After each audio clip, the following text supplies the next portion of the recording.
নরসিংদীর পলাশে পারিবারিক কলহের জেরে গলায় ফাঁস দিয়ে আত্মহত্যা করেছে এক যুবক। রহস্যময় এই আত্মহত্যা নিয়ে এলাকায় চাঞ্চল্য তৈরি হয়েছে। আইসি দুধ নিতে মালা দরজার ধাক্কাইতেছি, দরজা খুলতো আর দরজা আর খুলে না, সাই দিয়ে এইভাবে ঝুঁকতেছে। ৬ এপ্রিল উপজেলার জিনারদী ইউনিয়নের রাবান গ্রাম থেকে তার মরদেহ উদ্ধার করেছে পলাশ থানা পুলিশ। ১৮ বছর বয়সী নিহত শুভ চক্রবর্তী রাবান গ্রামের সুজন চক্রবর্তীর ছেলে। নিহতের বাবা সুজন চক্রবর্তী জানান, ঘোড়াশাল পৌর এলাকার চামড়াবো গ্রামের স্বর্ণা চক্রবর্তীর সঙ্গে প্রেম করে শুভর বিয়ে হয়।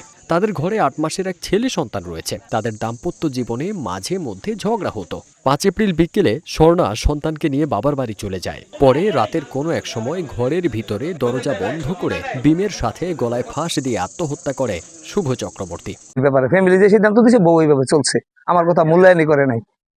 এখন পর্যন্ত মৃত্যুর আমার লাশ ঘরে, আমার সন্তান এনো। আমি বলছি যে বউটা থাকুক, শেষ ক্রিয়া দিয়ে আমরা শেষ করে দেবো এক সমানে।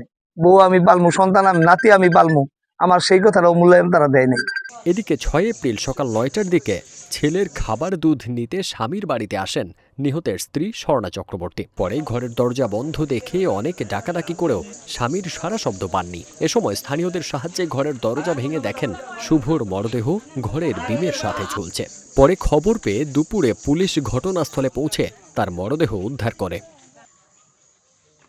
পলাশ থানার ওসি শাহেদ আল মামুন জানান, নিহতের মরদেহ উদ্ধার করে ময়না তদন্তের জন্য মর্গে পাঠানো হয়েছে।